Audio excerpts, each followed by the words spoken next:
Hello, a very warm welcome along to the Voice of Boxing in association with Loungers TV. Now, February is and has been fantastic and so many great boxing nights ahead. I thought it was time just to have a little review and a preview. And this comes to you on February the 14th. So happy Valentine's Day from everyone here at the Voice of Boxing podcast. Now, we were in the Co-op Manchester, the wonderful new arena just outside the city, which is becoming the home of boxing, as Derek Chisora in his 49th fight, the last dance with Otto Wallin. How impressive was Derek, just ploughing his way through the Swedish southpaw, entertaining and as exciting as ever, getting the job done and continuing his winning streak as well. So who will he take on next? I mean, he's still packing out the crowds. Could he fight in London for fight number 50? Will that be it? I hope so. I hope he has one more and calls it a day. I'd like to see him fight Dillian White. I think that's great as a trilogy, that sort of fight. But who knows? He's calling out AJ, Oleksandr Usyk, Daniel Dubois, so many others. So who will Derek Chisora fight next? And will it be the last dance for real? Could he go to Saudi? Let's see where the money is. Let's see where Del Boy ends up. We've got to get him in here in the studio. We've been trying, and we will, I promise, get him into the Voice of Boxing, because he lives just up the road from us here in Mill Hill. So Derek will come in at some point soon. But yeah, congratulations to him. A terrific bill, a huge fight night. Brilliant atmosphere in that Co-op arena.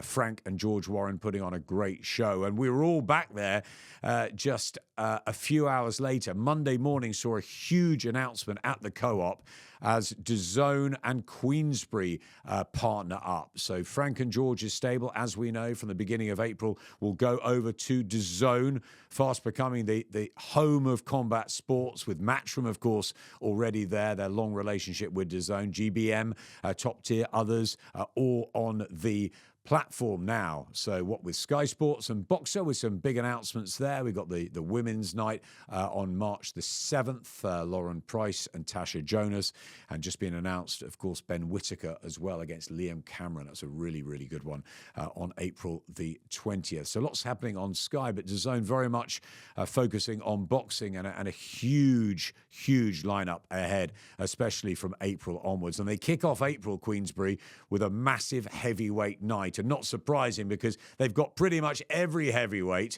in the business, bar Oleksandr Usyk, who was also in London this week, along with his old friend Tony Bellew on the London Eye. But Frank and George announcing a big, big show to kick off that DAZN deal. Frank and Mike Ridout up there and talking about Dillian White. As I said, I'd like to see him fight Derek Chisora, but Dillian has his own business against the juggernaut Joe Joyce. A fantastic battle. That should be real fusion there. That should be a really entertaining scrap at the beginning of April. And on that card, Richard Riakporhe, Lawrence Okoli, they've been dancing around each other for a long time at cruiserweight. They meet at heavyweight. And David Adelaide as well, off that big win over Solomon Dakers. He takes on TKV, who we saw recently on that Adam Azim boxer card. So a huge heavyweight night, the professional debut of Delicious Ore, who I caught up with last week in Manchester. Now, we're back in Manchester this Saturday night.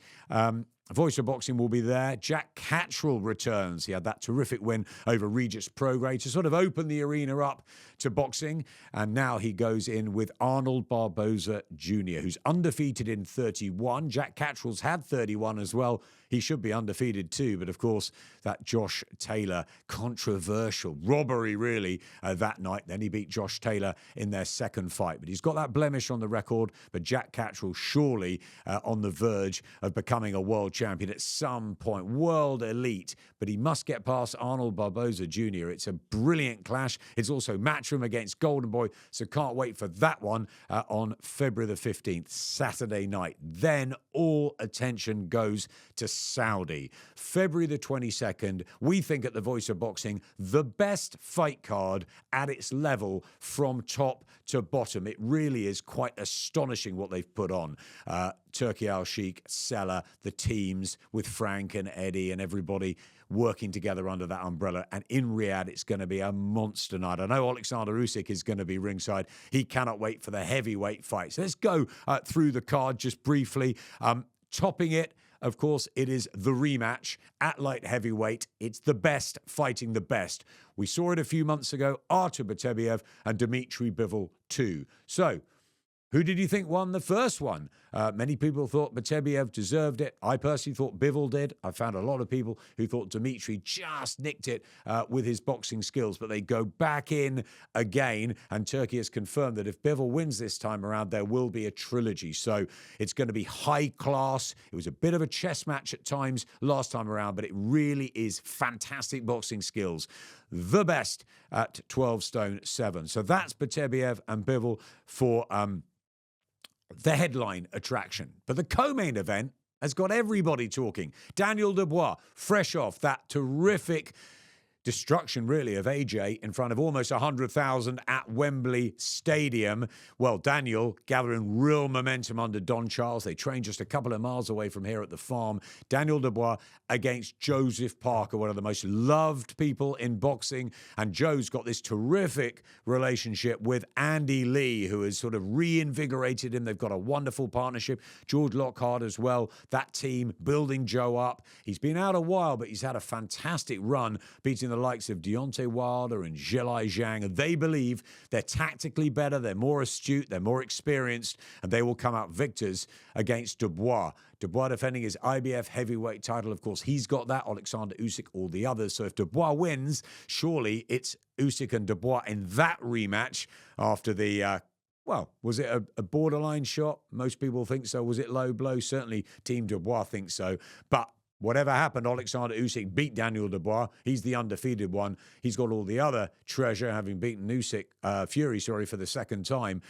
While Tyson Fury says he's retired, maybe he comes back to fight Joshua. Meanwhile, the boxing world goes on. So it is Dubois and Parker with Usyk at ringside. And we think, with Dubois coming in and challenging Usyk back in December, maybe Usyk will do a similar thing in a maybe different way, in an Oleksandr Usyk way. But if Dubois comes through, I think we can expect Usyk and Dubois sometime this year.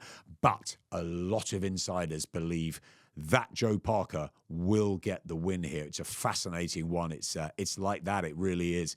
What do you think out there?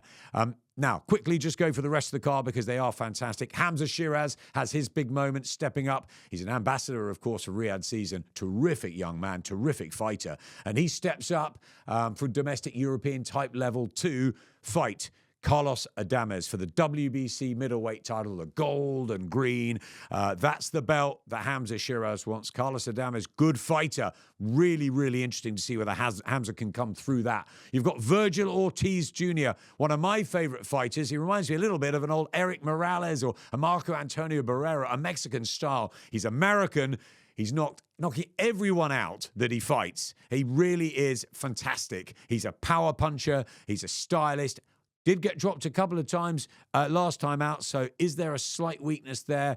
We'll find out against Israel Madrimov, who, of course, won everything until he went up with Terence Crawford. And no disgrace there at all with Crawford, pound for pound, one of the elite. So, Madrimov coming in with Virgil Ortiz. It's an absolute bomb. It's a fabulous fight. It really is. For the WBC interim super welterweight title. Will Virgil Ortiz become, I think, one of the pound-for-pound greats in boxing? But Madrimov will have his say. Shakur Stevenson. I mean, it's the card that just keeps on giving. I don't even know what order it's going to be in because Shakur Stevenson, WBC lightweight title defense. He is a multi-weight world champion, one of the best fighters, I believe, in the sport. Stylistically, so sweet, so good on his feet. But he's in with Floyd Schofield, who's an unbeaten American. So it's the clash of the undefeated fighters. And Schofield is really good, and he fancies this big time. He's come up the slightly quieter way to Shakur, but he can really fight. So someone has got to go there. Shakur Stevenson or Floyd Schofield, which way are you going on? Back into the heavyweight division. Zhilei Zhang is back, the big Chinese man, the huge guy that keeps on coming to Riyadh Season, entertaining us. In with Agit Kabayel. Now, if you haven't seen Agit Kabayel, he's undefeated. He's a smaller heavyweight, but he is absolutely brilliant. He's great on his feet. He's a fantastic fighter, and he could just have the rhythm to upset the big man, to upset Zhilei Zhang. But that's an absolute cracker. Zhang against Agit Kabayel. I was talking to Martin Bacoli about it the other day. He can't wait for that fight. And then, if that's not enough, we've got another fabulous fight which could headline any arena here, and is the Battle of the Brits. This 12-stone-7 light heavyweight division is on fire. This for the WBO interim title between Joshua Buatsi and Callum Smith. Two fighters I know really well from my Sky days. Buatsi is on the ascent, isn't he? Terrific win over Willie Hutchinson. Probably a standout win at Wembley. Buatsi, who medalled, of course, in Rio, and big things were expected. We thought maybe he'd get to a world title a bit quicker. It's been a slightly slow-burning career at times, Buatsi, but he is real class. But he's in with somebody who has been a world champion and is an elite fighter in Callum Smith. So Callum, part of the Smith fraternity, he's got a real sort of last chance here. I mean, if he loses to Buatsi, not sure where Callum will go, because after those defeats at top level, of course, with Canelo and Batebiev, Callum really has to win this fight. But it's a fight he fancies. So Buatsi or Smith, you go with the slightly sort of fresher guy or the man with the experience who's proven at world level. Callum coming off a victory as well. What has he got left in the tank? It really is a pick'em. So that's the lineup in Riyadh, Saudi Arabia, February the 22nd. Please, I mean, I'm out there for the zone. It's a huge night of boxing. Saturday, February the 22nd. Do not miss it. Honestly, they do not come as good as this. What Turki Al-Sheikh has done and what they have done Riyadh season, putting on these blockbuster fights. Of course, we have others coming up. We have Eubank against Ben at the end of April, and much planned for May and June. But let's enjoy February. We've had a terrific start to February. We had Adam Azim shining at Wembley. We've had Derek Chisora, brilliant. There was a GBM show up in Sheffield too, top tier.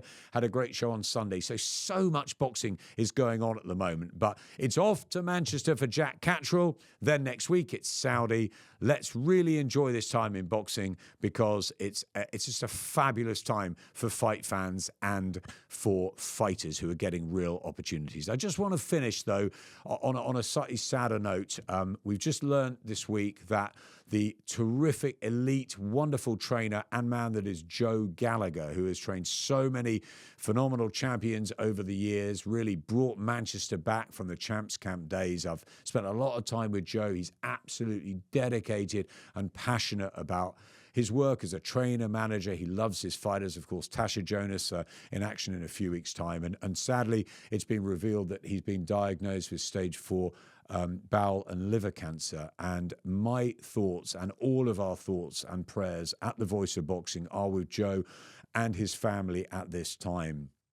I had bladder cancer a couple of years ago, and I know how tough it is to get that sort of diagnosis, the news of cancer. But Joe, we are thinking of you. We are praying for you. You're a fighter.